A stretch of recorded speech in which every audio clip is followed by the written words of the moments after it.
Hello then, welcome to another episode of Geordie Media. We've got this week's news and a review of The Batman and the best Batman movie, Batman and Robin. I will fight you if you say otherwise. So, yeah. I'm not going to get into it yet because it's just too much. So the first news story I've got is according to Deadline.com. Prime Video, Amazon Prime Video is in talks with PlayStation to turn God of War into a TV show. And it's just like... that sounds good because I think obviously with it being quite linear, that's awesome. But it's also like, just must they make everything a fucking TV show? Must every single IP have a show? Because we were talking about in the last episode about like the BioShock series and it was the BioShock film and the Fallout TV series. That's right. Yeah, it's just like it's just like, even when it's IPs I love, I don't need that much. Nah, like definitely it's too not. much. It's just settle down. Just calm it. For us as fucking nerds, where it's like, I love the breadth of content. It's amazing, but it's also like that thing of I can't fit it all. Yeah, it's so overwhelming, isn't it? I've got too many choices now. Like, what are you doing? I'm a literal fucking arse filled with a big butt plug. There's no more room. You know what I mean? There's no space. But also, I will watch it. I just don't. Like how. Yeah.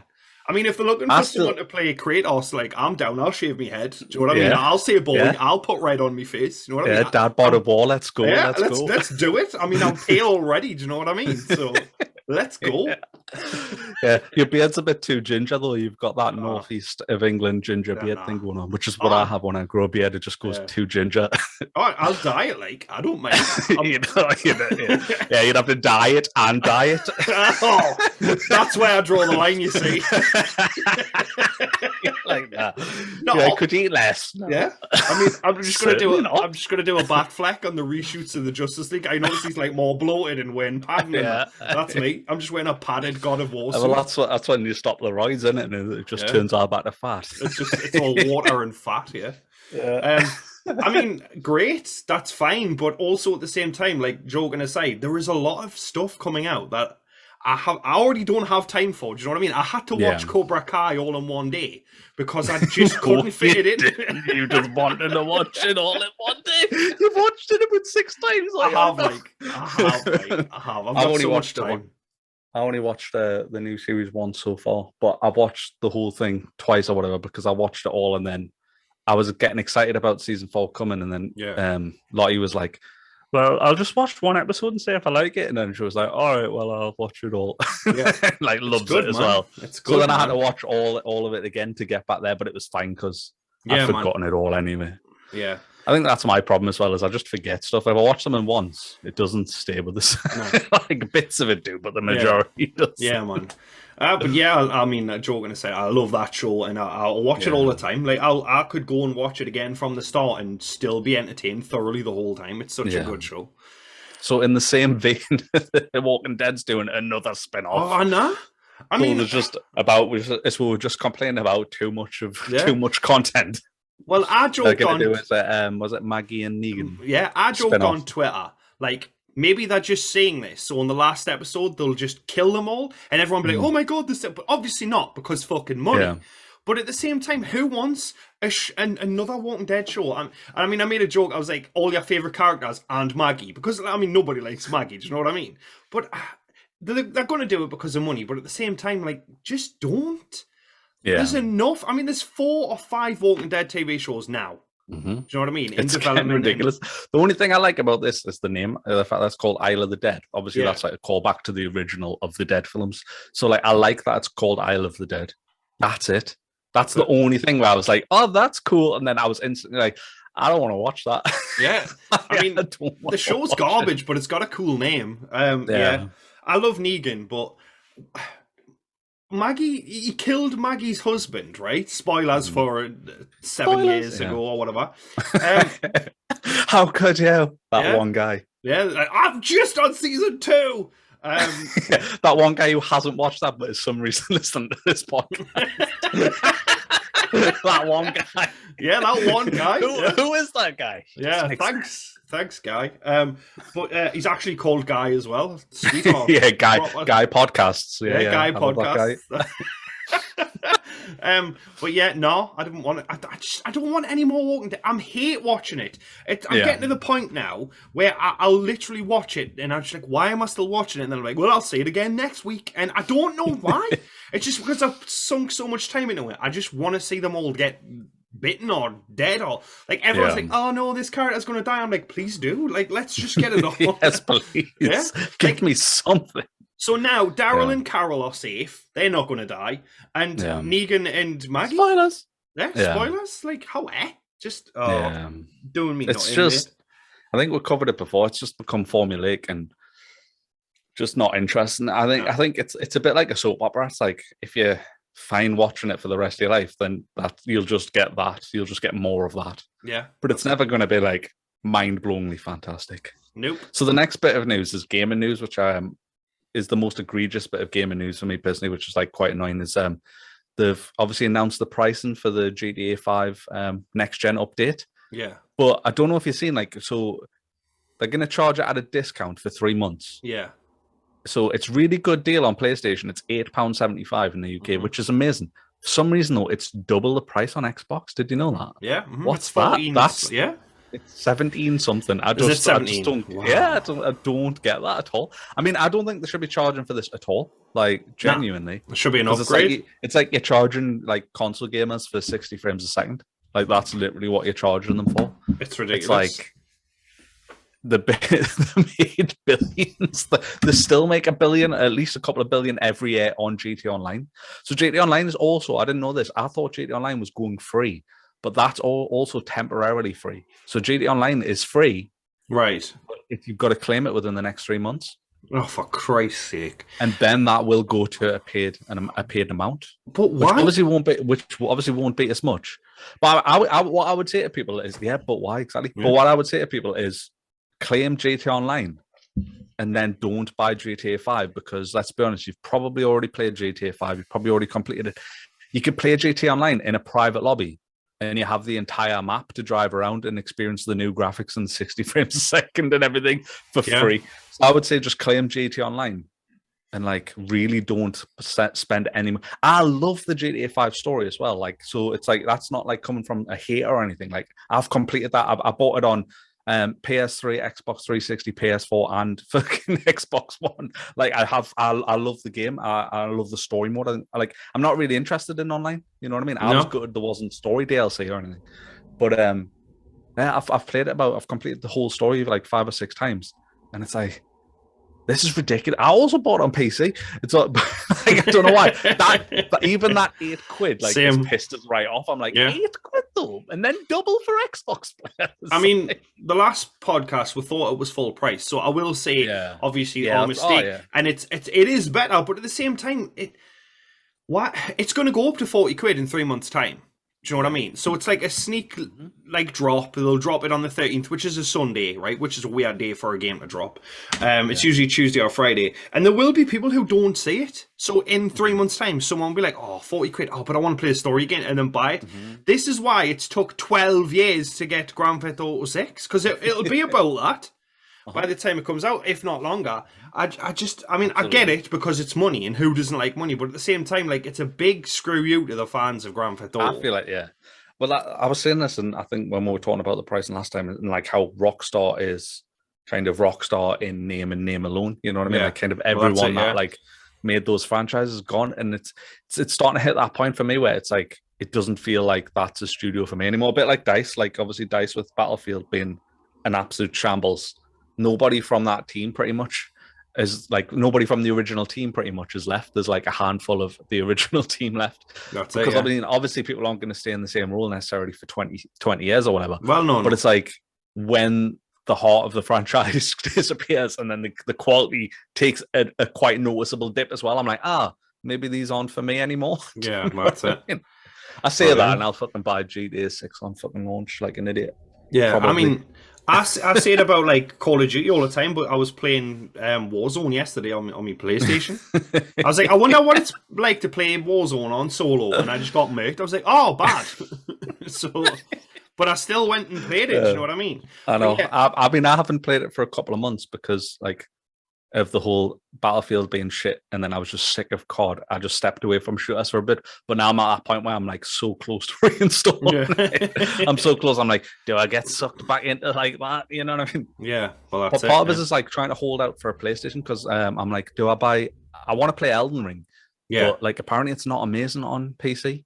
Like it doesn't run. No, apparently it's it's got a lot of issues on PC. Like, part of us is like, do I hold out for a PS5 or do I hold out, or do I just buy a cheap PS4? I mean? Because I want to play Elden Ring, but I don't want to buy it on PC if it's going to be shit. It looks really good on PlayStation 5, like it genuinely does. Like people are saying it looks like a PlayStation 2 game, but they're just genuinely throwing out their arse. It's really good.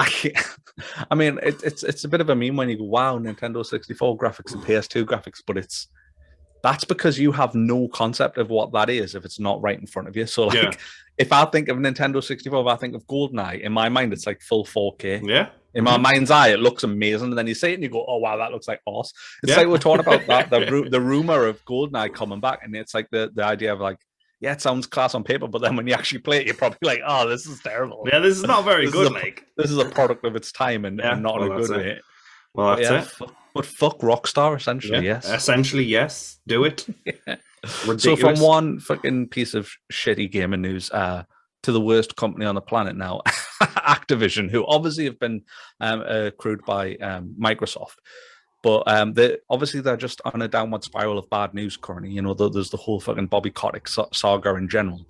But the most recent news is that they've blamed the Microsoft deal on their inability to hire another woman to the board of directors. But they were told in 2019 that they needed to diversify the board because apparently it was like 10 blokes or 9 blokes and 1 woman, and they needed to have closer to parity. And that was 3 years ago they said that, and then they've blamed the Microsoft deal on their inability to hire a woman 3 years ago. They still haven't hired one. Yeah, well, we're going to get acquired by Xbox eventually, so, you know, that's why we can't, probably, though. That's why we can't do, like, normal things like hire women. It's Xbox's That's like fault. me not wanting to go to work because I open the door and I'm like, there's a bit of a breeze. I can't. I just can't do it. It's not possible. They're just not only is the company obviously like they're being like literally having I can't remember what court of law it was. Is it California state law? There's some courts actually like looking at the company because like obviously it's got so many toxic business practices, and then obviously there's like a member of staff who a female who unfortunately was bullied and died by suicide as a result of the bullying and stuff. Fucking hell. Which obviously like is harrowing stuff, and like you say, they're like obviously we're laughing, but like, you know, it's a real fucked up company. Oh, I mean, but we're laughing at their excuse. We're not laughing at this. It's their bullshit excuse that we find funny. Oh god, yeah, but it's just insane that you'd be like under such scrutiny and then would come out and literally like say on record something so fucking stupid. You know what I mean? I think the problem is like Bobby Kotick's got himself so ingrained. Obviously, he's on the board of directors. It's so hard for them to get him out. So I think it's going to be a case of he will eventually leave the company, but he'll leave the company with like a massive payout. You know what I mean? Mm-hmm. Apparently, he's just stepped down from the board of directors for Coca-Cola, which I think's very much like an idea of how rich he is. I think a lot of people take it for granted that he's Bobby Kotick of Activision CEO. It's like he's a CEO in other companies, and like, you know what I mean? It's like, but it's just so dodgy, and like it makes you just not want to put any money towards any Activision products. Do you know what I mean? Well, not at all. Yeah, I totally understand it. It's fucking harrowing. Like, it's crazy for them to turn around and say, well, it's kind of Microsoft's fault. Like how? Yeah. How? There's a 3-year gap between that acquisition. So what? It's like Joss Whedon. Well, I fuck bitches because I couldn't. Like, just no, man. Just stop shitty excuses for being terrible people. It's ridiculous. Knobs. Knobs. So from quite harrowing, there's a story that we didn't pick up last week that I just wanted to cover because I just think it's quite funny, which I think you'll appreciate, is that Street Fighter 6 was announced. Oh yeah. And then obviously they came out with the most basic dog shit logo that you've ever seen. Mine was better. Oh yeah, you posted one, didn't you? Fighter.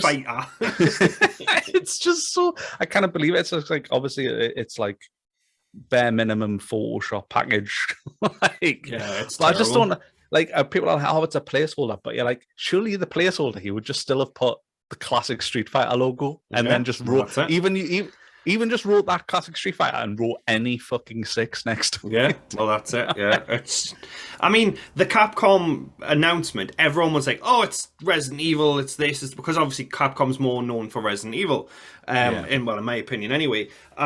So everyone was mad because it wasn't that. Now, don't get us wrong. I didn't have any hopes for anything. I was just like, "Oh, hopefully it's Resident Evil 4 or the DLC for Resident Evil Village." And then when that logo came out, I genuinely just thought. They hyped all this up for it to be something so terrible. Not that it was Street Fighter, that's fine. Just it was hyped up and it was terrible.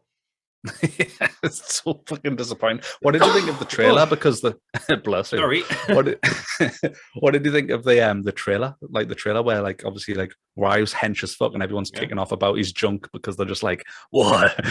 Ryu's packing. Yeah, Ryu's got that dong, hasn't he? He's got that monster dong. He's got that fucking flesh blanker. What? He has like Jesus Christ. He's gonna Hadouken twice. Hadouken and from the he's got that Zangief's leg. Like, jeez. He has like. I've got that Dalsim leg, you know what I mean? Yeah, same. You can stretch it out, but it's pretty useless. Soft what? Yeah. I can't think of anything else. But how do you? How do you move on from that? Yeah. It's probably more of like Dalsim's thumb, isn't it? Yeah, it's still stretchy, but not as far. It's not the same colour. Job done. Anyway, moving swiftly on from that, I think they reused Chris's model for Ryu, like the body, because he's quite wide. Yeah. So I think, but don't get us wrong, Chris is a handsome man. Do you know what I mean? He's buff. So it's a Street Fighter game. I've played them. I enjoy them.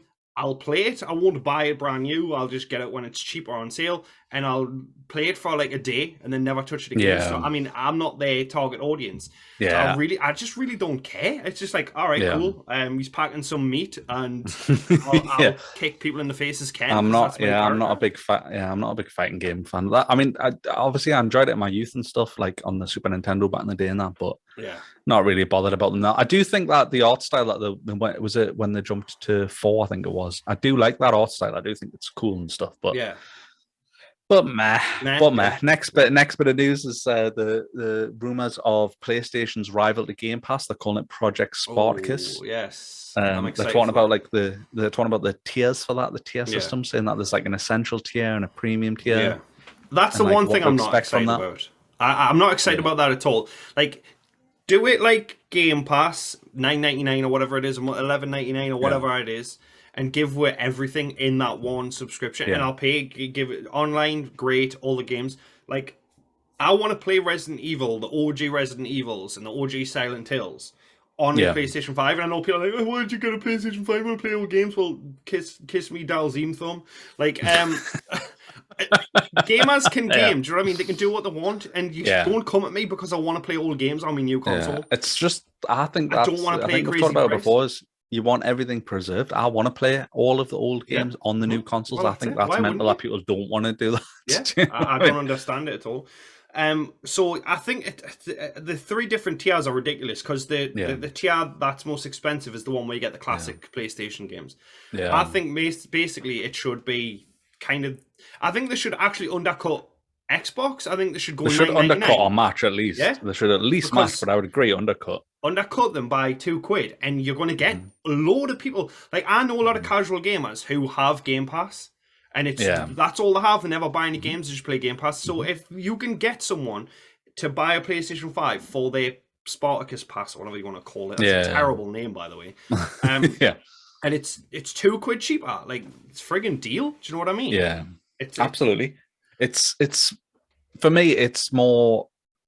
Like I say, the pricing seems fucking ridiculous, which it just screams Sony to us. It's just that Sony all over. Like I just feel like they're a bit behind and then out of touch with the market because, and I mean that because they're such market leaders, they can be. Do you know what I mean? So because their portfolio was so strong, I feel like they can be out of touch on other stuff. Not that it's acceptable that they're out of touch on it, but I feel like that's what like Xbox has over them this generation. like say I've got no horse in this race. I don't even have a console. Like I'm a PC gamer very much right now. I do quite fancy PlayStation though, just for the exclusives because that portfolio is so strong. So because that's so strong, they don't seem to give a shit about, like I say, stuff like that. They don't care about that service as much. It's like, well, our portfolio is amazing. Like look at the one game that, or the 6 games that you get a year that you can't play anywhere else. Yeah, which is great. But like I say, are they going to have day and date launches like probably Game not. Pass?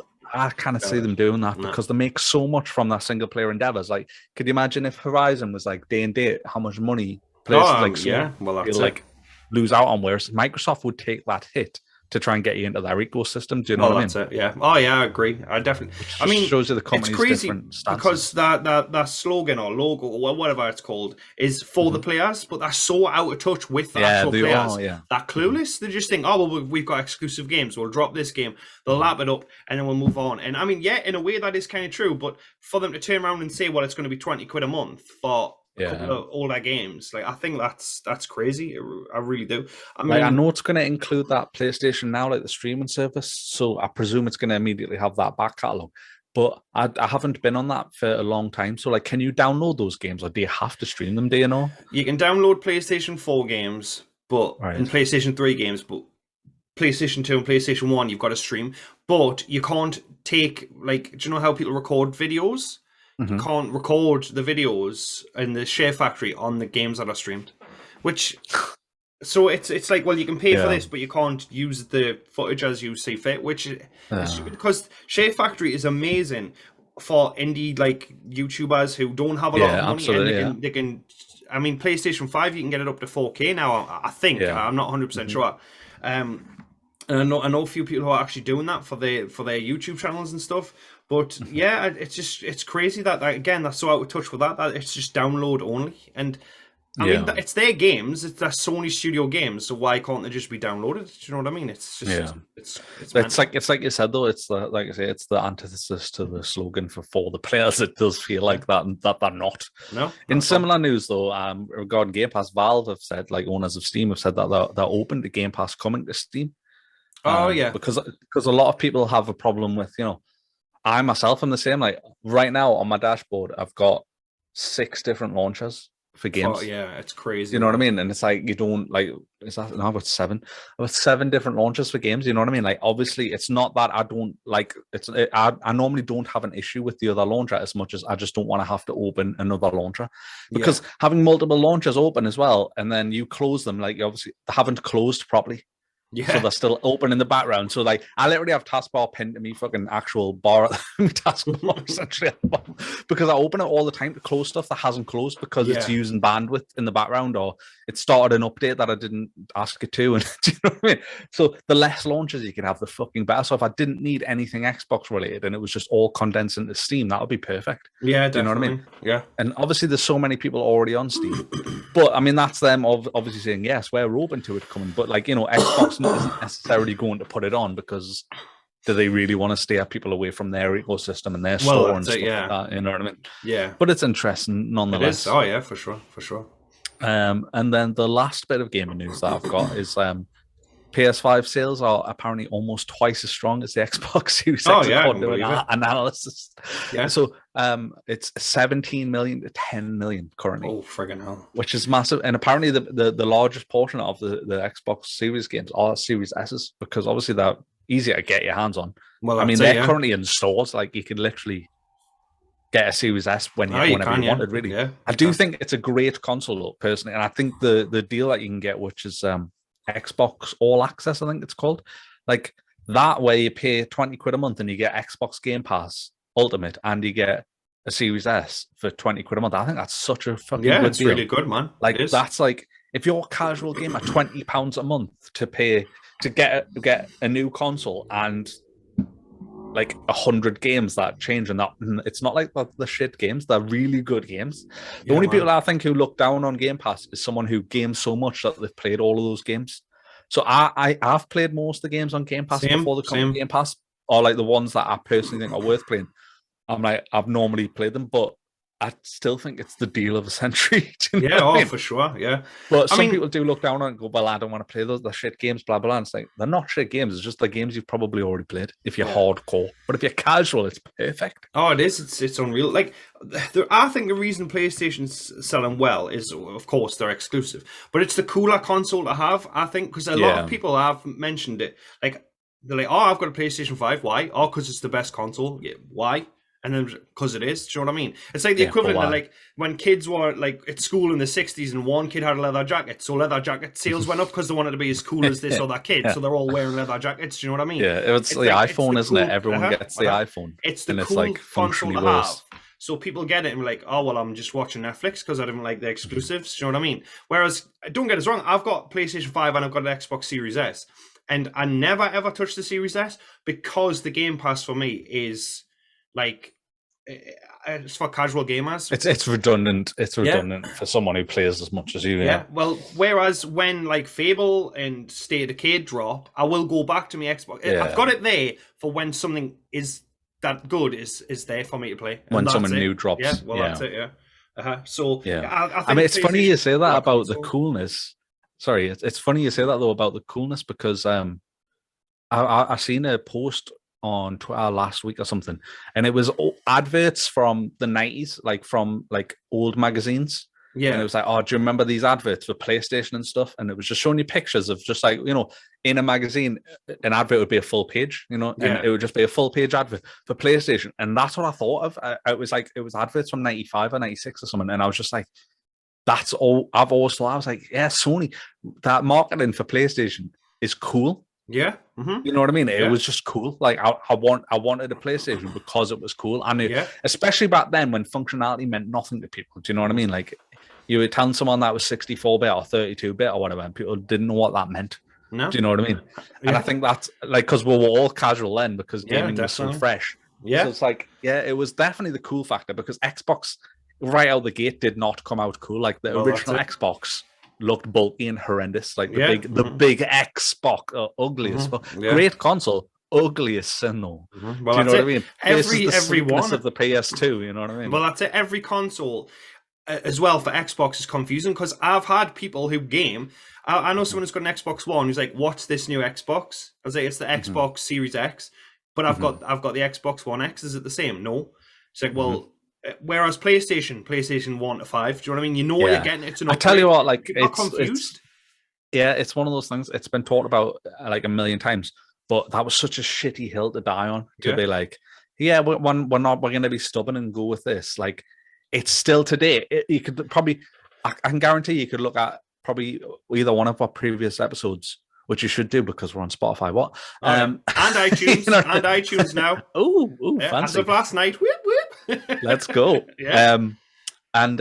Like you could go in either one of those episodes, and I guarantee one of it, maybe even multiple times an episode, will say an Xbox One instead of an Xbox Series X. Oh yeah, or vice versa, because it's so fucking close. Because the naming scheme, you've got there's the Xbox One, and then there's the Xbox One S, and there's the Xbox One X, and there's the Xbox Series S. It's just stupid. It's ridiculous. Fucking stupid. It's crazy for a casual gamer. And that's for Christmas. I know actually women who went in and bought an Xbox Series S. An Xbox. See, I'm doing it.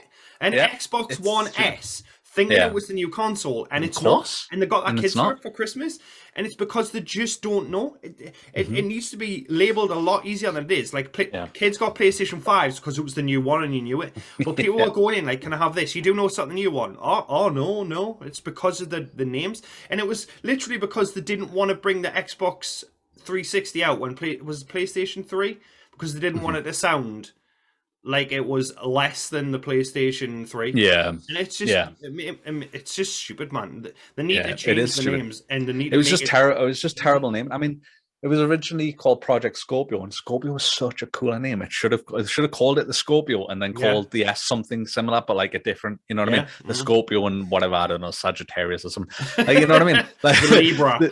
Yeah, exactly. They should have though. Like they should have. Like that would have just been. It would have instantly stood out in your mind. It would have been so much easier to differentiate. And that's the issue. It's the differentiating for the casuals because, like I say, I would say I'm hardcore. And I know exactly what each. I know exactly the difference between the original Xbox One and the S and the X. Like compared to the Series S and the X. I know all of those differences because I'm hardcore and I care about that stuff. Yeah. And even I, and like yourself, get that naming convention wrong all the time. Yeah, 100%. Because it's so similar. Your brain just goes, bloop.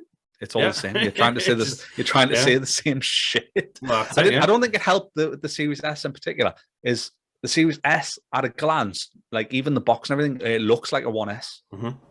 So because it's white, like the white 1S, it just like at a glance, and the controller's pretty much, let's be honest, it's copy and paste. There's the share button, and you know, some fucking bit of grip on the triggers and that. You know, I'm not saying it's not a better controller because it is. There's other functionality. You know, slightly better, yeah.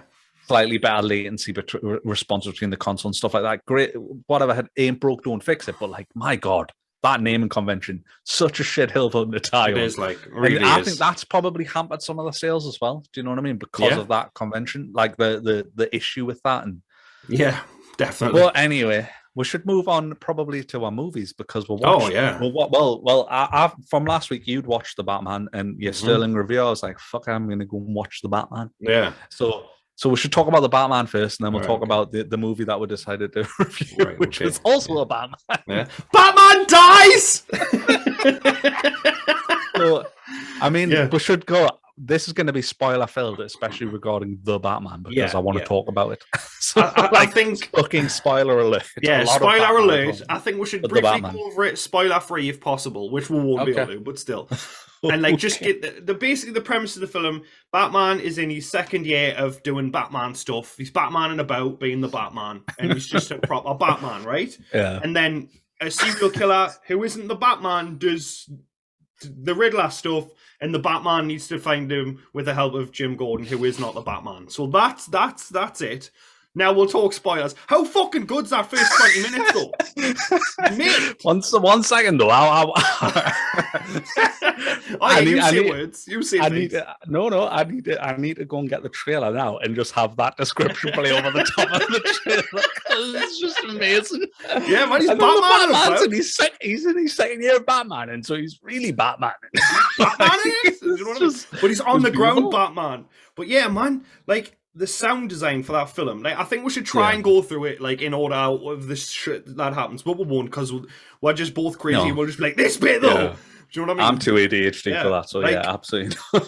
Like the first 20 minutes of that film where he's just talking, and then he's like, the voiceover was superb. Like him narrating, it was just like it was such a good vibe, wasn't it? Like, and then the cinematography, the way it showed fear in other people who are committing the crimes, and then they were just looking. That was superb darkness. As well. That kid, that mask as well, like the kind of green pumpkin mask that the kid had on, that just looked amazing. I felt like I was watching like an old Halloween film or something at the start, and I was like, oh, I love it because obviously the intro is set obviously at Halloween. Yeah. And then like I said, that whole vibe of like, oh, they think I'm in the shadows, and then he's like, but I am the shadows. Yeah. And like cool. They were just looking into the darkness, and there was no sound. And then when he was there, I mean, the sound of his boots alone, I was like, holy fuck, he's not coming to play like. The thing is, though, it's like Batman's obviously like a ninja. You know what I mean? Like that's one of his like he's kind of the tropes in the comic is that you know he's perfect at just about everything. Well, he has master everything. So it's quite funny to be like massively loud clump like, but that's the thing I loved about it, right? Because he doesn't even call himself Batman. He's called Vengeance. That's his name. So he says I'm Vengeance because that it actually means that. So he's not actually physically Batman yet because he makes so many mistakes in the movie. And I mean, obviously we'll go over them, but I like that when he attacks those thugs and the boots and the music kicks in and then he comes out. Like I had goosebumps. I was actually scared. And he's not even a buff dude, Pattinson. Like when he takes his like he's got his shirt off in one of the scenes. I'm like, he didn't exercise for this. He's just did he? But again, in the suit though, I was like, Jesus Christ! Like I mean, he was still pretty fit. He was still pretty lean. Like he was just he's like lean though, isn't he? Yeah, he's just one of those people who's like got pecs just for being skinny. Do you know what I mean? Like, I mean, I think that would have shaped him up. Obviously, joking aside. Yeah. But like when he come out of the shadows and he beats all those people up, like I was like, holy crap! Like I knew straight away then. I was like, this is going to be an amazing Batman film. Yeah. On that, and then it just kept getting better and better and better. And I loved everything from like I loved the outfits. I loved how gothic it was. Like there's a bit where like he comes downstairs to see like and he's speaking to Alfred, and he's wearing just like some jogging bottoms and a black t-shirt, and it has like a logo on, but the logo is black, so it just kind of shimmers in the shot. He's basically an emo. Like he's got like emo hair, and he like wears alternative gear. You know what I mean? Oh, for and sure. like so does Catwoman. Catwoman, like obviously the first time you see Zoe Kravitz, like, oh Jesus! I actually said to Lottie, like my girlfriend, I was like, Halle Berry is objectively fucking gorgeous, and Zoe Kravitz makes her look like shit. Yeah. like Halle Berry on paper, you would still say, oh, she's a 10. Yeah. And Zoe Kravitz, I'm like, well, she's 11 then. No, like, she's definitely 11. I mean, she was. I do not have a problem with any single person in that film. I think everyone played that part really, really well. She's fantastic as Catwoman. Yeah. And like, I love the costume where it was like, there wasn't a mask as much as it was just like a crude balaclava. You know? Well, that was it, yeah. It was with just, like the pointy little ears. But I mean, hands down, like I think his suit, the Batman suit, is fantastic. It's got that homemade kind of feel to it as well. Like it's not like where what's his name? I forgot his bloody name now. A Batfleck, where it's like he's put money into it and he's like this rich billionaire. Although he is. He's not focused on that. Like, he doesn't care if he lives or dies. All he wants is to nobody to feel how he felt that day. Yeah. And you can see that even in his Bruce Wayne, because he's so depressed. He's so depressed and he doesn't care about money at all. He doesn't want to give a shit about any of that. He's just... The only bit of money kind of flashery that you saw in the entire film was he goes to a funeral and he happens to just be driving in a very nice, like, clearly expensive classic car. Yeah. Like, that's the only bit of flashery. The rest of it, there's no billionaire Bruce Wayne, really. Yeah. Well, that's Do you know what I mean? Like, there's nothing that, like, alludes to that, like, not in his, like, persona or his clothing. Or That's what I really loved about the outfits, because the costumes are so dark. I just love this rendition of Gotham. Like, I just thought, like, it just felt like Gotham. Like, I felt, like... It didn't feel like we haven't had Gotham since like the 90s Batmans. Yeah. Even like the terrible 90s Batmans did a better job of Gotham than the Dark Knight trilogy, which I love the Dark Knight trilogy, but they felt like anywhere USA. Like, well, that's it. They just felt like it was like, is this New York? Is this Chicago? It just could be like anywhere in the US, where it's like this felt like Gotham. It felt dirty and it was horrible, and you just didn't want to be there. Yeah. I agree. It was just like, and the soundtrack, the music, like just everything about punctuated every scene. Yeah, and every scene. Motorbike, just when he's not Batman and he's just driving about on his motorbike. Cool, it's still cool, like isn't it? The whole time. Like it's just like, and I obviously he's not in the costume, but at the same time he's solely focused on actually being the Batman. Everything he does, besides one scene where he visits, is it Falcone or? No, it's not Carmine Falcone. I forgot the other mob star. It is it's Falcone, right? Oh, you mean when he's out of costume, when he goes to speak to Falcone at the end? Yeah, Falcone tells him. He tells him that it's the other guy, isn't it? Yeah, Maroni or something like that. Yeah, that's he's like saying it was Maroni or whatever. Like that's the only time he's on Bruce Wayne business, if that makes sense. Like the rest of the time, it's all Batman.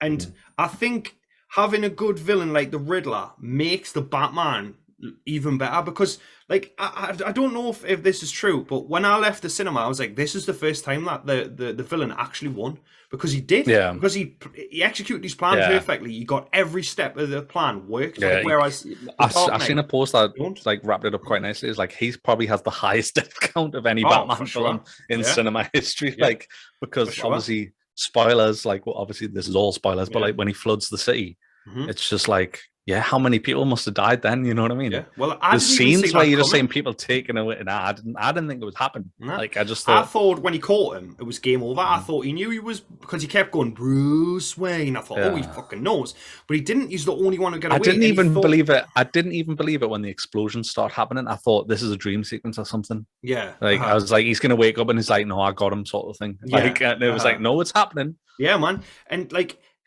the thing that I liked was the Riddler actually thought the Batman was on his side and they were working together. Like he was the brawn and the Riddler was the brains. Well, whereas Riddler? That's an amalgamation of the two. I ship them. The Riddler. Yeah. Like they come That's together. What we should call this episode, the Riddler. The Riddler. Yeah. But like he thought they were working together to like weed out all the rats of Gotham, and then he kept saying Bruce Wayne. I thought, well, he obviously knows, but he didn't figure that out.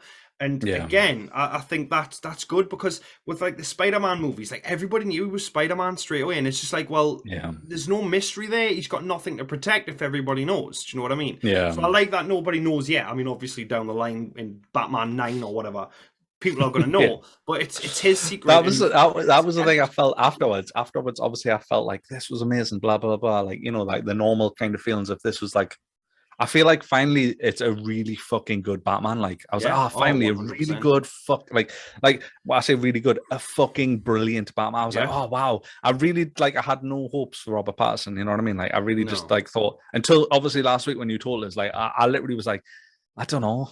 You know what I mean? I didn't think, and like now I'm like, oh, he's my Batman. I love Ben Affleck, like genuinely. Like I love a lot of Ben Affleck's work. Like what's the film called? I love The Town's one of my all-time favorite films as well. And what's the one where he's fucking autistic and he's like the accountant. The accountant. Amazing. But yeah, you're right. The Town, like I say, I love Ben Affleck, and I love a lot of his work, and I loved him as Batman, even though we never got, I think, a good enough. I don't think he got a good enough go of it. But I was just like, oh, Robert Pattinson's my Batman. Yeah, he is. I'm like, sorry, back. Like, I've always defended you and said no. Like, he's great, man. He's great. Now I'm just like, no. Yeah, I mean, don't get us wrong. I don't hate anything that happened before. Like, I'm not one of those people who's like, oh, well, this is my Batman, so I don't like anything else. I love the Dark Knight trilogy. I love the early Batman. I love Batman and Robin. I don't think there's a bad Batman movie. I mean, objectively, they're terrible, like Batman and Robin is terrible. But I've still got time for it, like I said in the last episode.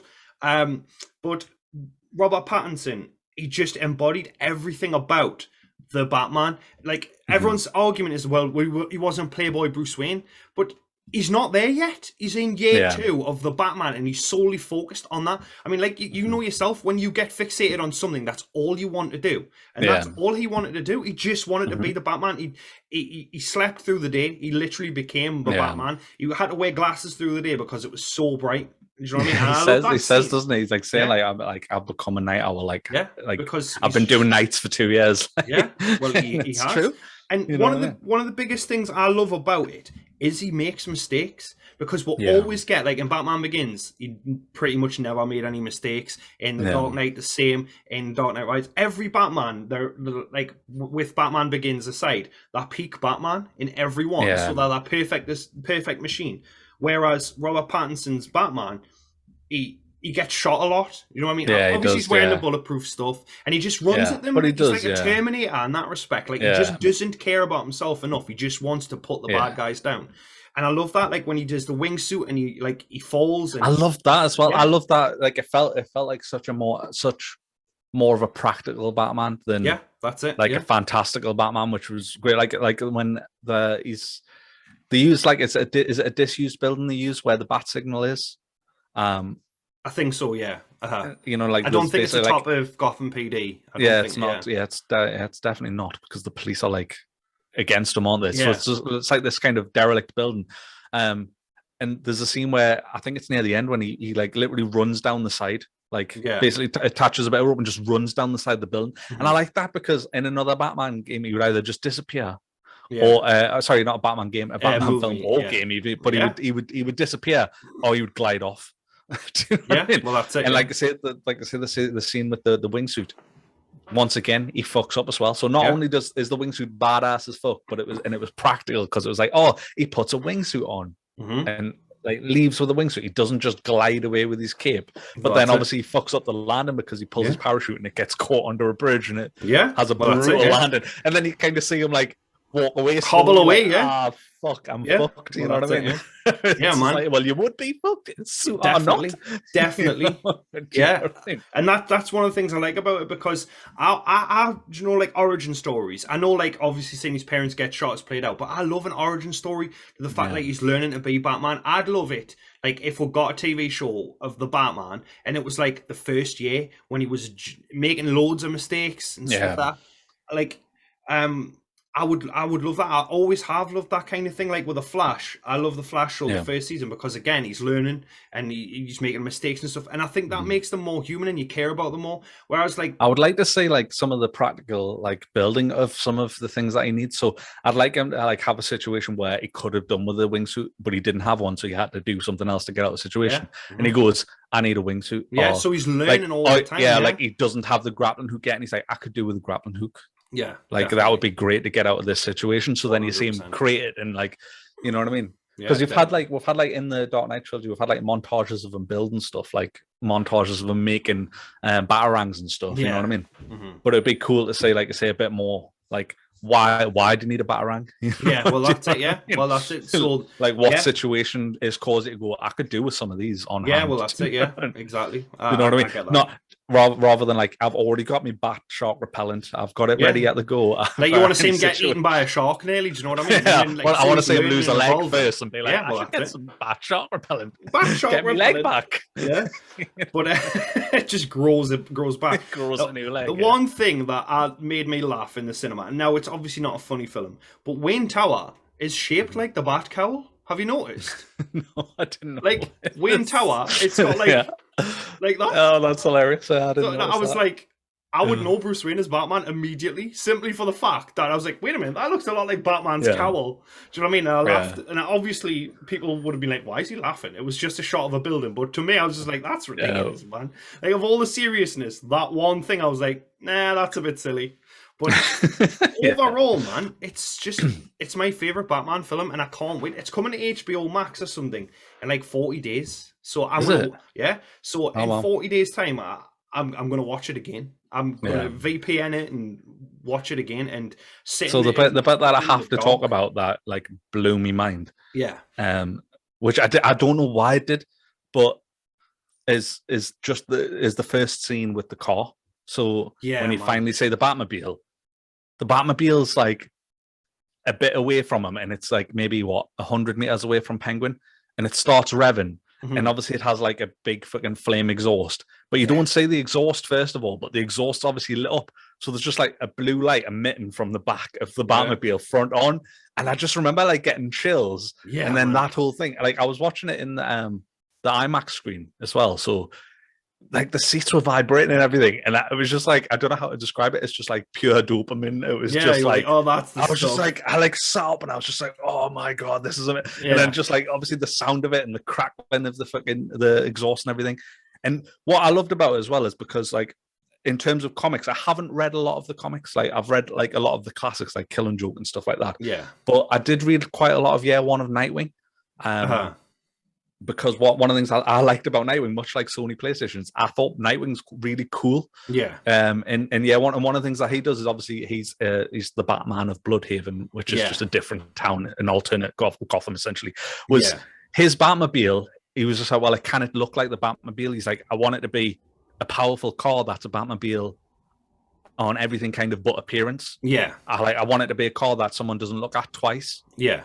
If it drives past them in the street, you know what I mean?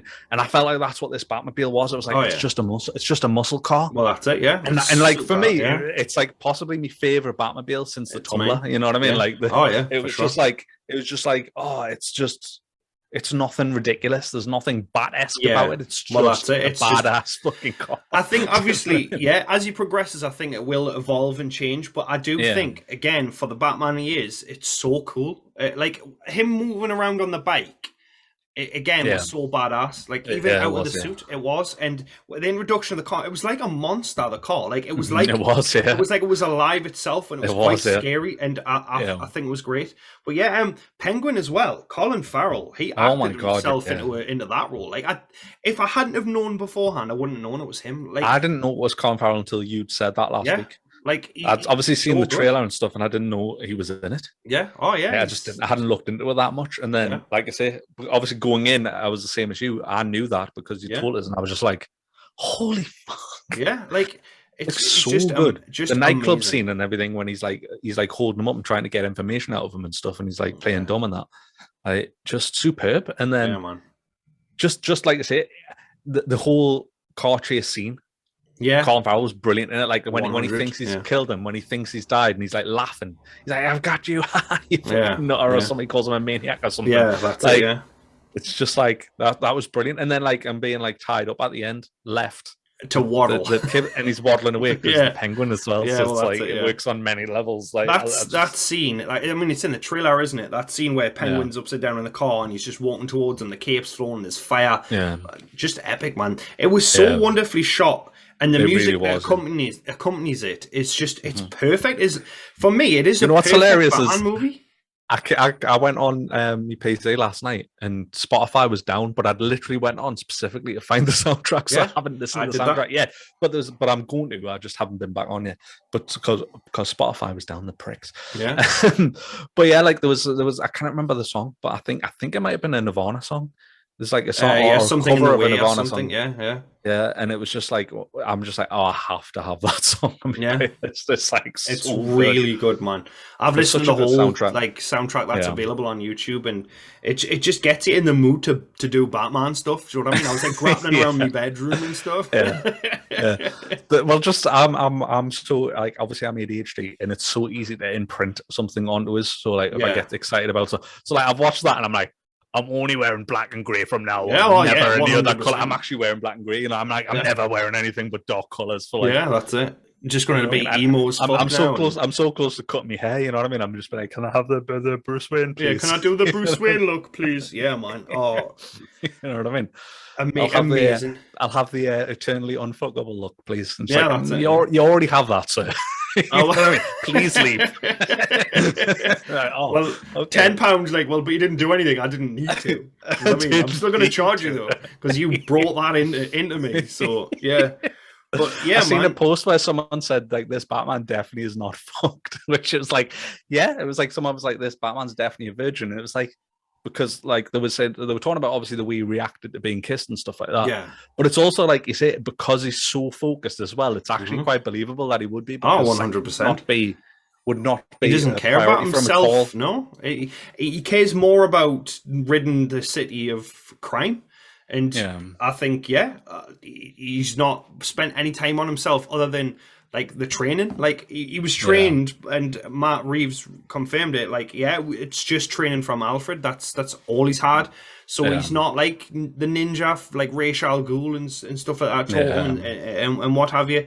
And again, like that moment with Alfred where the bomb goes off, I thought he was going to kill him. Like, I genuinely was. I was like, oh my god, they've killed Alfred straight away.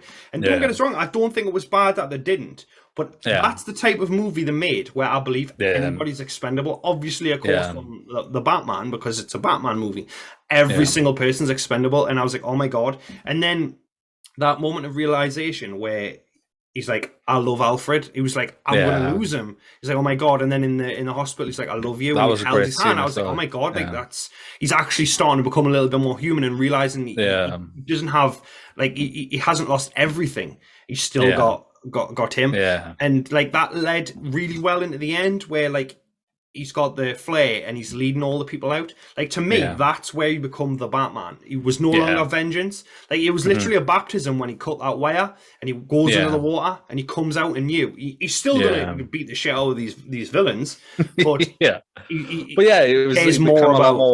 it became less about just his mission and more about giving back and what he could do to support. Because see in the funeral scene that, like I say, he hasn't been using his money to support, you know what I mean? Well, that's it. I think like this was like an eye opener to him. It's like, I could be doing so much more, you know what I mean? Yeah, well, that's it. I mean, I think in the next one we'll get more of that playboy Bruce Wayne, the bravado that's fake. But that's people are like, it's not really Bruce Wayne. Then they don't understand the Batman, because yes, it is. The real Bruce Wayne is that person who's solely focused on the crime and solving the crime. And the fake playboy is not the real Batman. He wears 3 masks, essentially. He wears the fake one, he wears the Batman mask, and he wears he doesn't wear the Bruce Wayne because that's who he is, so he wears 2 masks, objectively.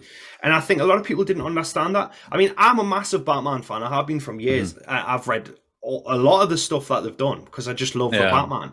But, like, for me, as I grew up, I was like, the Punisher is my favourite because of the type of Punisher is, the type of person he is. Yeah. But I've gone back to liking the Batman more because for me, although he's not murdering people, which I'm glad, because obviously the uproar of Batfleck and stuff, like, he's just so badass. He genuinely scared us. And I can't wait for the second one. But I will say, now the tease the Joker, I don't know if I want the Joker in the next Batman. I don't. I want a fresh villain. I want somebody we haven't seen, or I want a better take, like Mr. Freeze. I'd love to see Mr. Freeze again, and it be a more grounded version of Mr. Freeze. I think that would that could be good. I mean, don't get us wrong, that was fucking brilliant. Everything you said there, like, just catching up with that, because there's just like so many points that I could rebuttal from that. Not rebuttal. Add to, but like, first thing I want to say is like, are you sure you want a sequel? Because I felt like it was so good. I feel like it could be a one-off, and I'd be so content. Kind of like Joker. Like, I don't want more Joker. I think Joker was brilliant. I just think leave Joker as this standalone masterpiece. I mean, don't fuck around and spoil it. I would be fine if they didn't make another one. I would be like, that's it. That's because that's all they needed, because they've made. Because I feel like now, or when they announce the second, because don't get us wrong, I do think they'll make a second one. I really do. 100%. Like, I feel like the second they announce it, I'm just going to be like worried. Yeah, because I just feel like, how do you capture that magic again? Yeah, I'm like, can you hit that again? And it's like, what are the odds really you're going to hit that again? Yeah, of course. Because I mean, it's the Dark Knight effect. Like, Dark Knight could not, like, Dark Knight Rises didn't have a chance after Dark Knight. It just didn't. It was too much. What they did, it was just too much to live up to, and I feel like that's what they've done again. On the first one, and I agree with you with like the Joker. Like, there's so many more interesting stories to tell with Batman, and it's a bit like, you know, like old Spider-Man films, like where they were just like the stop-start nature of Spider-Man's, where they'd like start one and like give up halfway through and start a new Spider-Man. It's a bit like that. I feel like you get a lot of that with Batman and Superman, where they restart, and because of the restart, they cover the same shit all the time. And there's just so much more that they could be bringing. And I agree. But it also is like, you know, there's so many versions of Joker that you could have, so they could still tell an absolutely fantastic Joker story. Oh yeah, I mean, it's just, for me, it's just like, we've had so many iterations of Joker and they've all been different. But I don't know, the Joker has like menace in the Dark Knight, and then before that he was silly. Do you know what I mean? And then we got whatever Jared Leto's Joker was, crime boss Joker, and like, I want him to be scary, and I want him to be mysterious like the Riddler, but then are they just doing the same story again?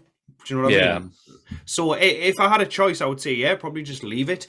I mean, I trust Matt Reeves because he's a great director. The films he's made that I've seen, all have been really good.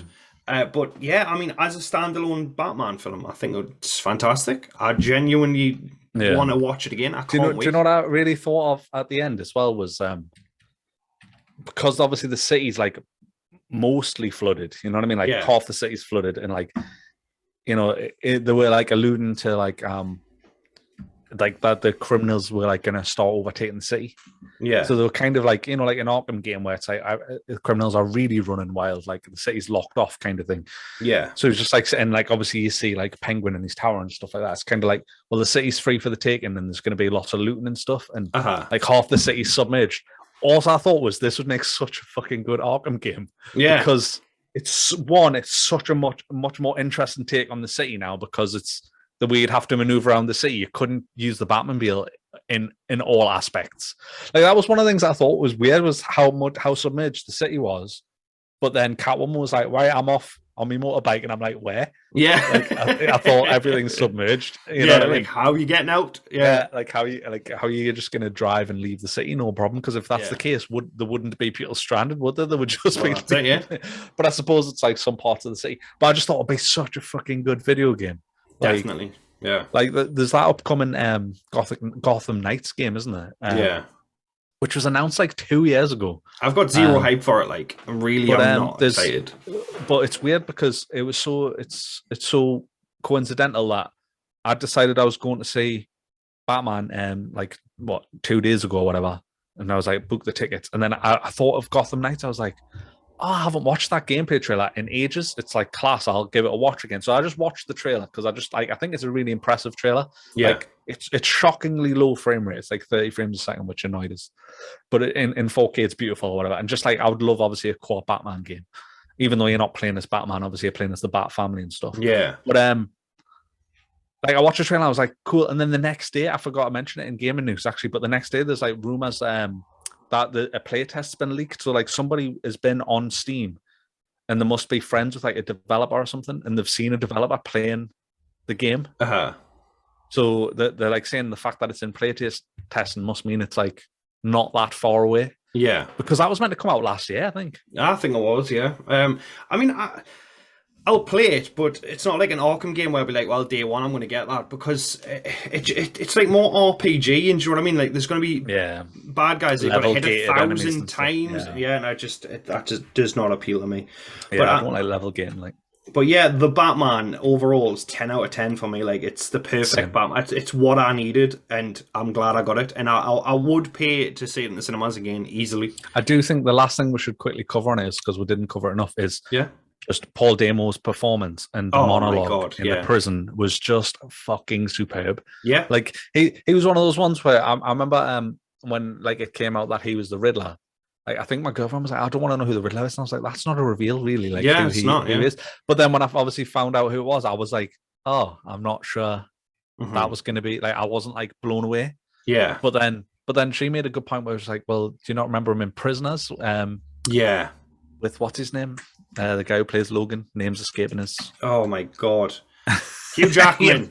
Hugh Jackman, yeah. Just like, do you not remember him in Prisoners? And I was just like, oh yeah, that was he was superb in that. Yeah, it was really good. I feel like we got such a good fucking performance from him, like, which is just that whole scene as well was like you were saying about him being the Batman when he's the Batman. It's like he actually says to him, he's like, well, you're wearing the mask, but that's the real you, isn't it? Yeah. Like I felt like I could be the real me, unashamed, like when I had the mask on, sort of thing. Yeah. Which I thought was just like amazing, and I just like feel like we'll gloss over that. I think we'll poured it on to Colin Farrell because deservedly so. Like I think that might be possibly the past 10-year career performance for fucking Colin Farrell. You know what I mean? Like amazing.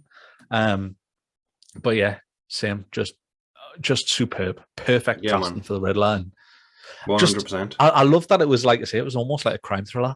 It was, yeah. You know what I mean? It was almost like it was almost a whodunit. You know what I mean? Yeah, 100%. It's the best Batman the riddles and the traps that he was putting people in and stuff. And yeah, I agree. I think he did fantastic. And I mean, he's the reason behind it and the type of person he was. Like he was an internet truth warrior that just went too far. Like I feel like.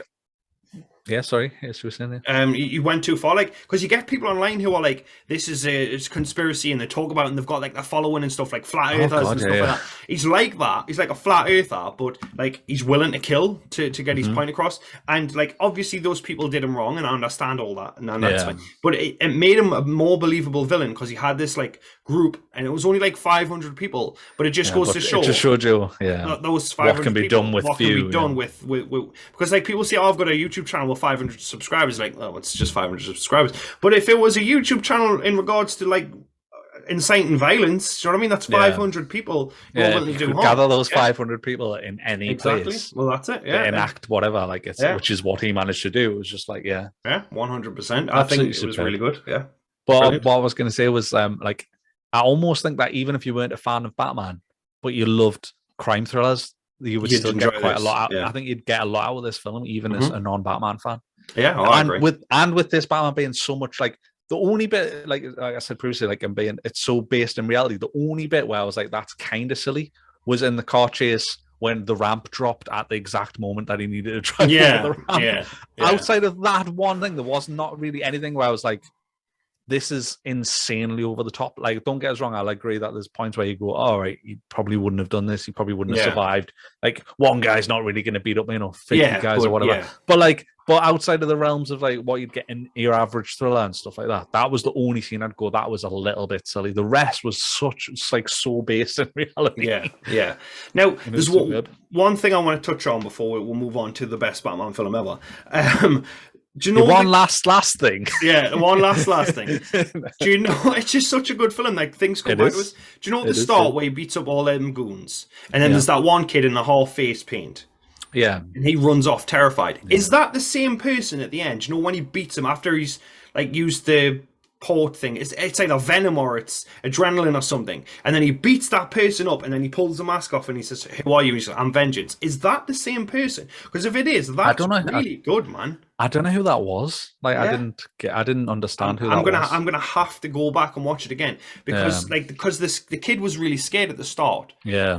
But obviously, if it is the same person, he's been brainwashed by the Riddler and he's willing to take up arms and fight. Whereas at the start, he was terrified of doing that. Yeah. So if it is the same person, because obviously I haven't been able to talk to anybody because nobody's like seen it yet, apart from you now.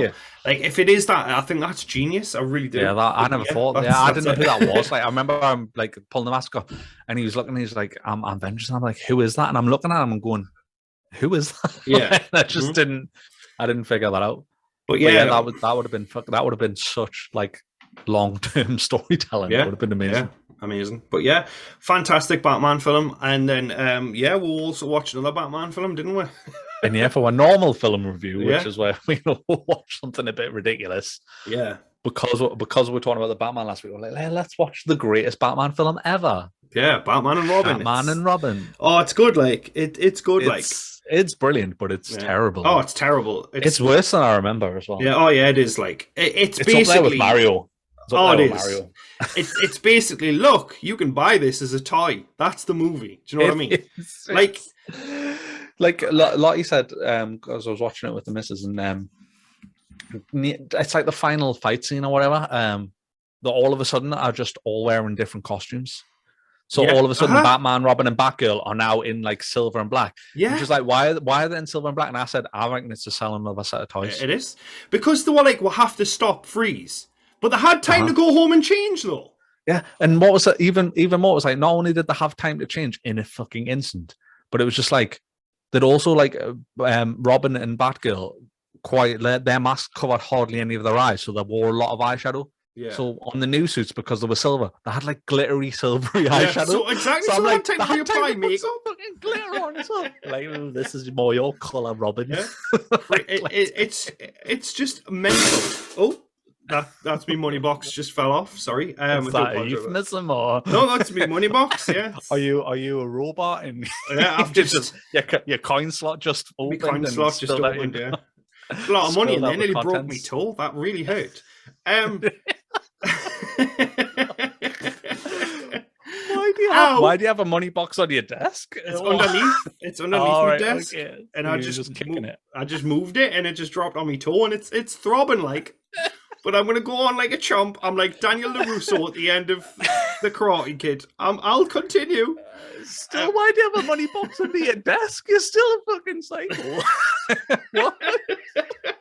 Well, that's where I keep my coins. That's where I keep my coins. It's a good thing the safe didn't fall on me foot. I've got a safe under there now. That would have broke me toe.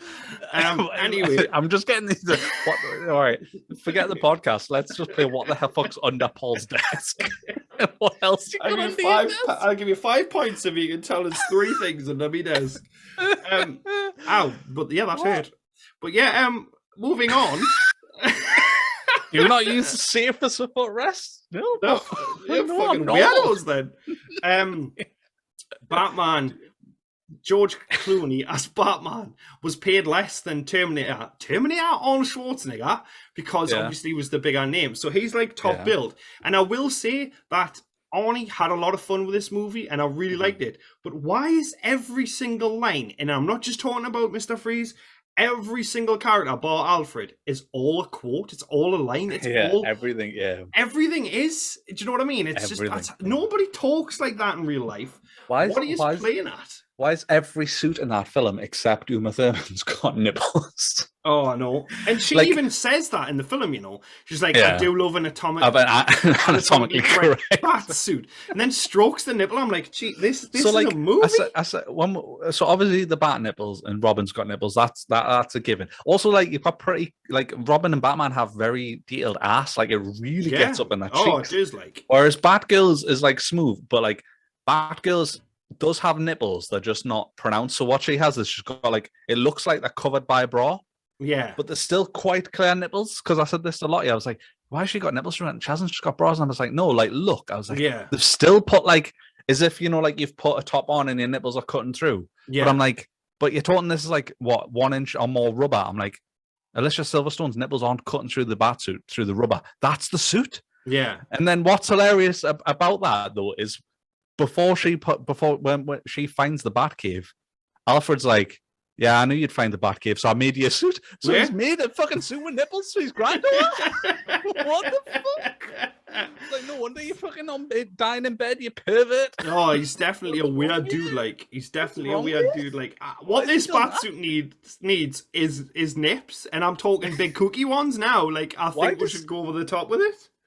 Like, just her whole character is just, why is she in a schoolgirl outfit when she's been kicked out of school, but she's in a different country to her school? You don't come to another country in your schoolgirl. You don't outfit. Like, you should just wear it. You just like put some jeans on and a top, you know. Well, that's it. It's like in the first Batman. Do you remember when, like the original Batman, when there's the court scene, or is it the second Batman? Anyway, Batman's just sat in court dressed as Batman. What's he doing? Do you know what I mean? Like, it's that kind of ridiculousness. Like, when I got expelled or I left school, so I didn't change. I got a 14-hour flight. I got a 14-hour flight from UK to absolutely America. Ridiculous. It's just so funny. Yeah.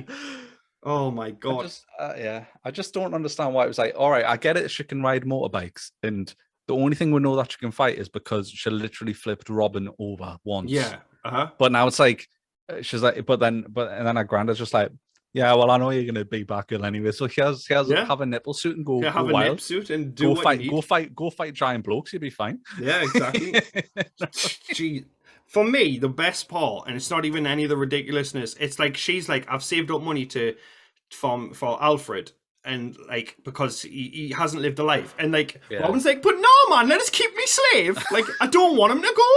Like, she's like, I want him to retire. Yeah, I want him to retire, and he's like, yeah, but he enjoys making me tea. Like, exactly. Mate, he's like 90. Let him go. Do you know what I mean? 90, and at the end, when they've got the cure for McGregor syndrome, which is like the fictional illness that he's got in the film, and they're waiting for him, and they're all like lying on the couch, and the fucking house is a fucking tip. Yeah. Because he hasn't been cleaning the house for 2 days, so the house is just in pure disarray. Yeah. And he comes out and he's like, I'm fine. And he's like, I thought I brought you up better than this. Because even he's just like, what the fuck, guys? Yeah, so what you're saying is if I die, you live in squalor. Yeah, they would, because they've never done it themselves. Do you know what I mean? It's like, but no, can I keep me slave? It's ridiculous. Like, they only healed him so he'd make tea. Do you know what I mean? That's his usefulness. It's like, put a brew on, man. Lottie made such a good point in juxtaposition with the Batman, which was like, well, that's what's good about the Batman, because in the Batman, you've got Alfred,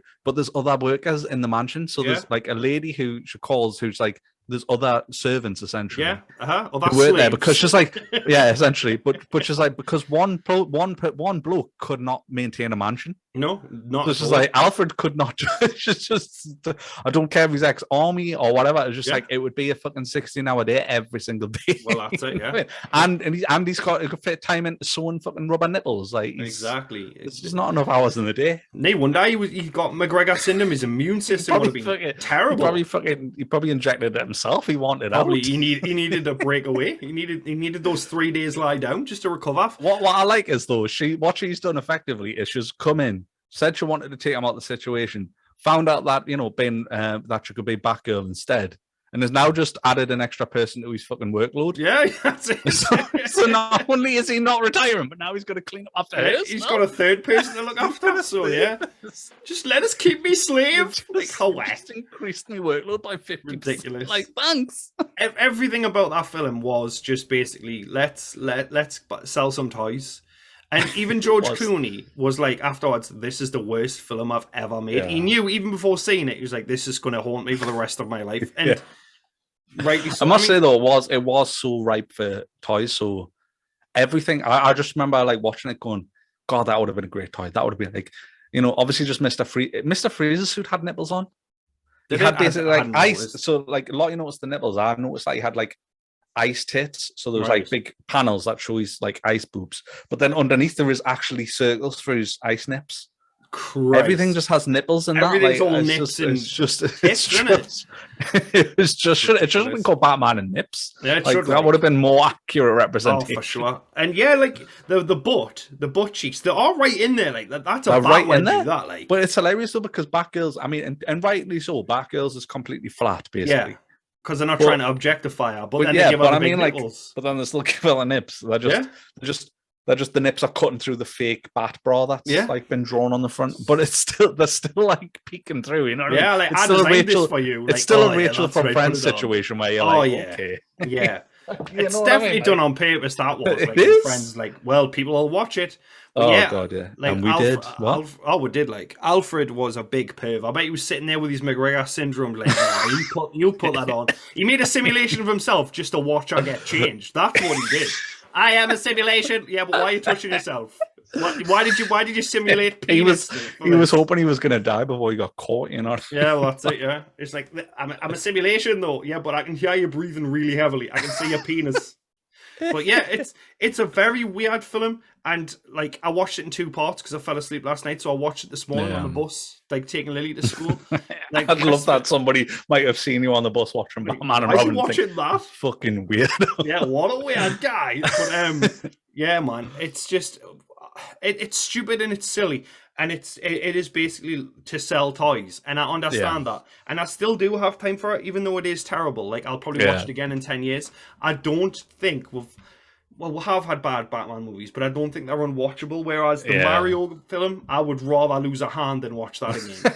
Like, I think it was on par. I think it was just as enjoyable as the Mario film because it was just dog shit. It was just dog shit, but it was.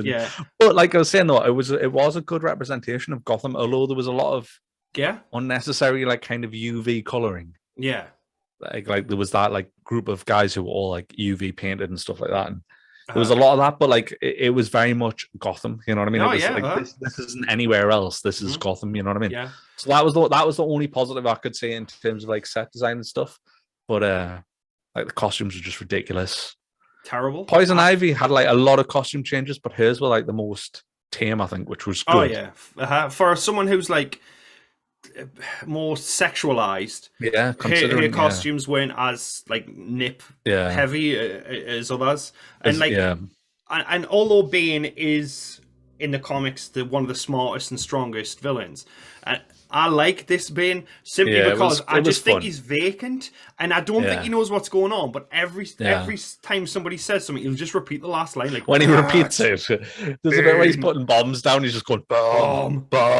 Yeah, like I love it. And it's 2 hours long as well. It was not. Yeah, that was the first thing. 2 hours. That was the first thing I did when I pressed. I was like, oh, for fuck's sake, it's 2 hours. Yeah, 2 hours, man.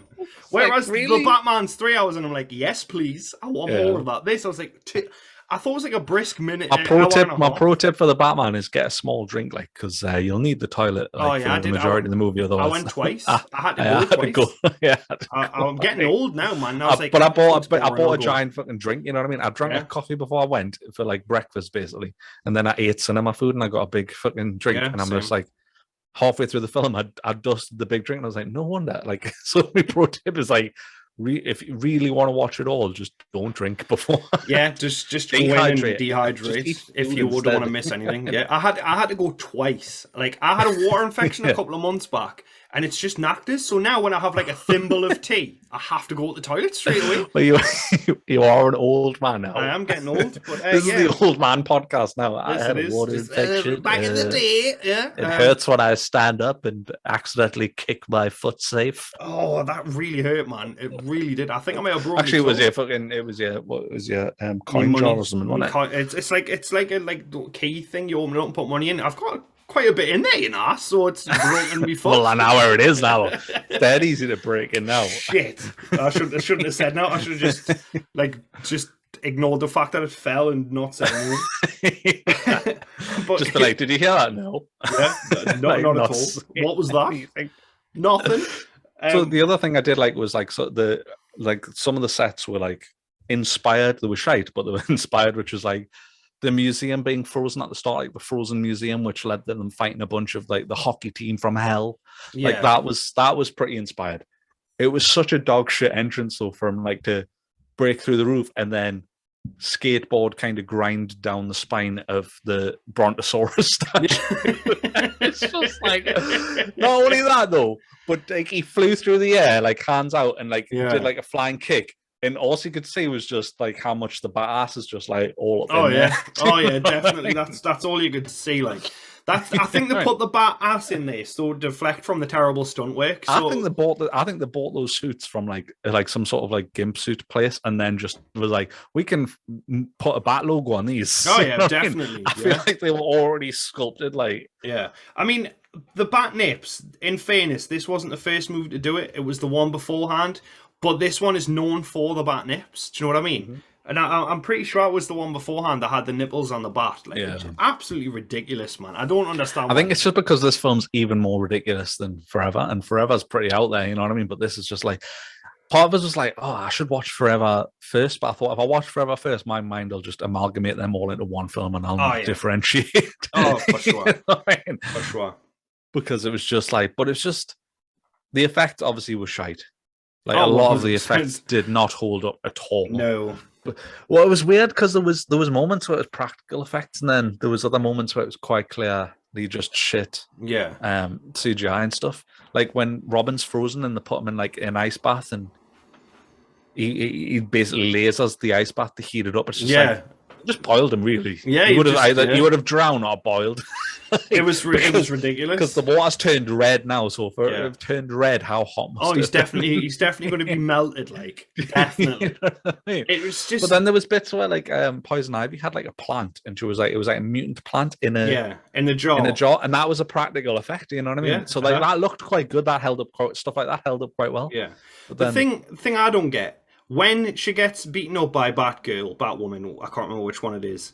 Why does the plant eat her?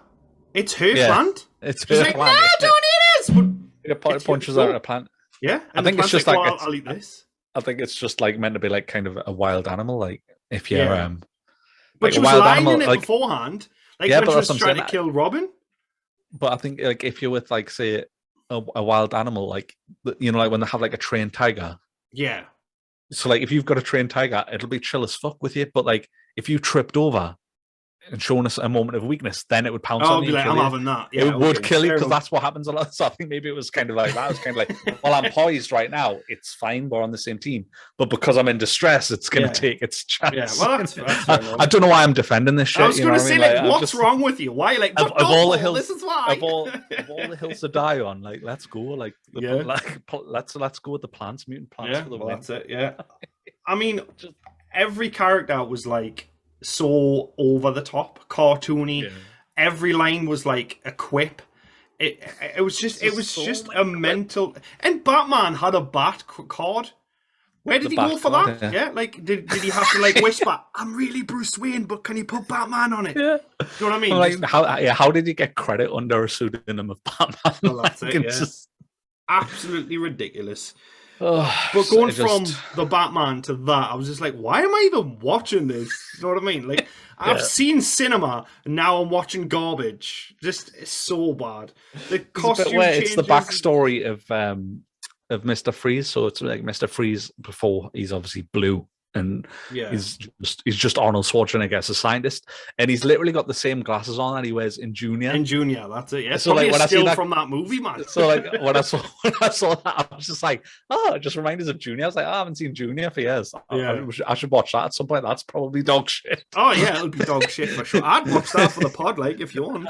That's probably every week we end up coming up with another terrible terrible movie. Yeah, we'll probably be Junior for next.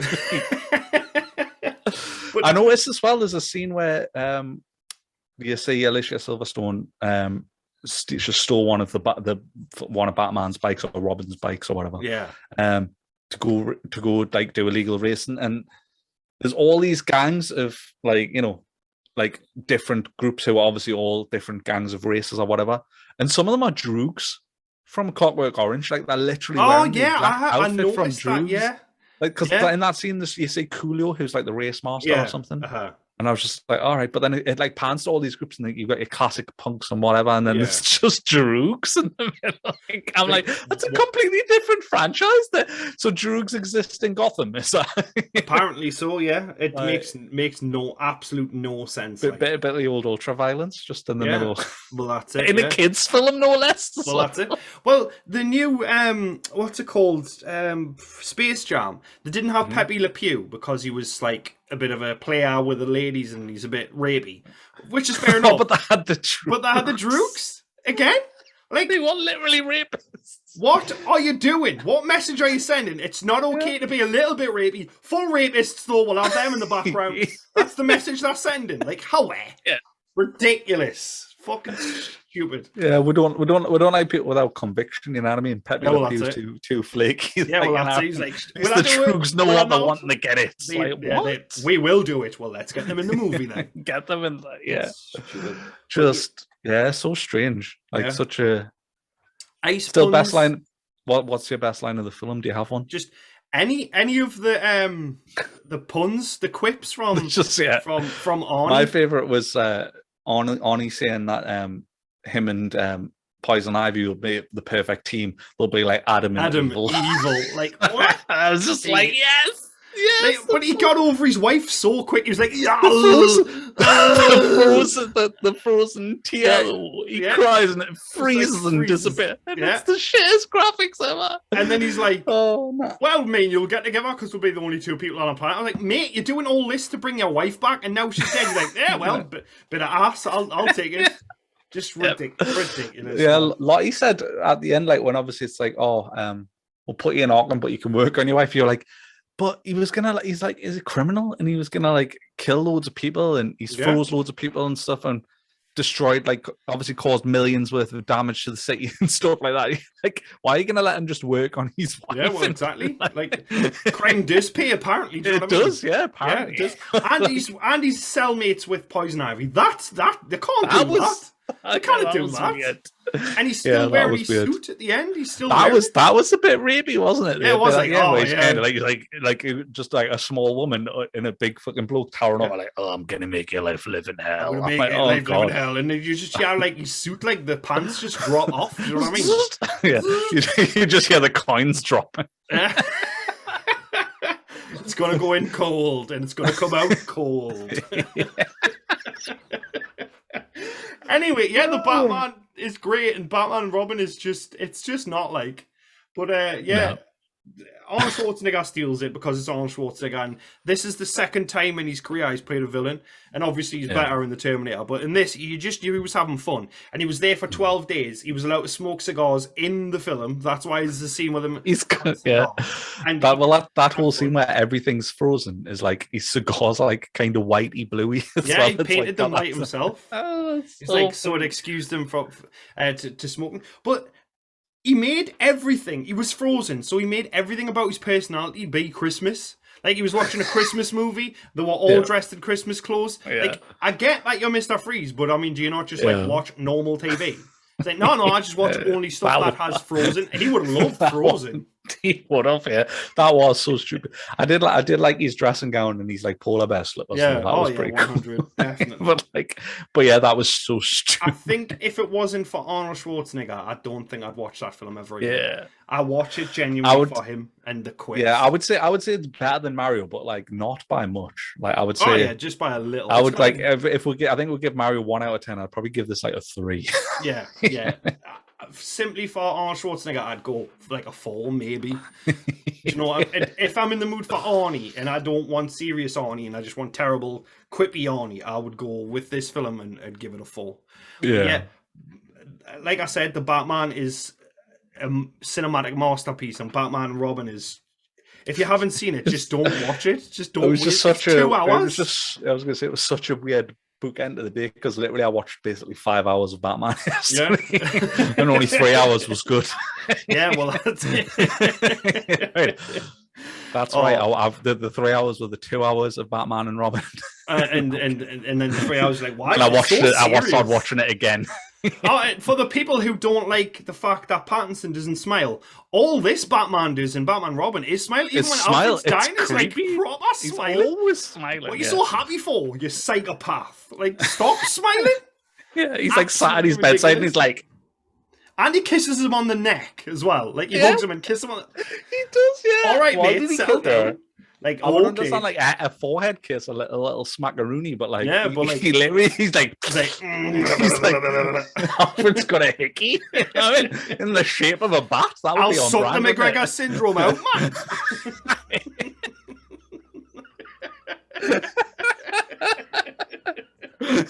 That's fucked up, and I'm okay with it. Yeah, man. That seems like the most beautiful place to end, right there. Oh yeah, definitely. Yeah, tears in my eyes. I've said something stupid. Thanks for watching another episode of whatever the fuck Geordie Media is. Yeah, oh yeah, it's just two idiots rambling, but I love it. Yeah, we're now on Good Pods, so if you have the Good Pod app, download that. Put a 5-star review. That would really be great.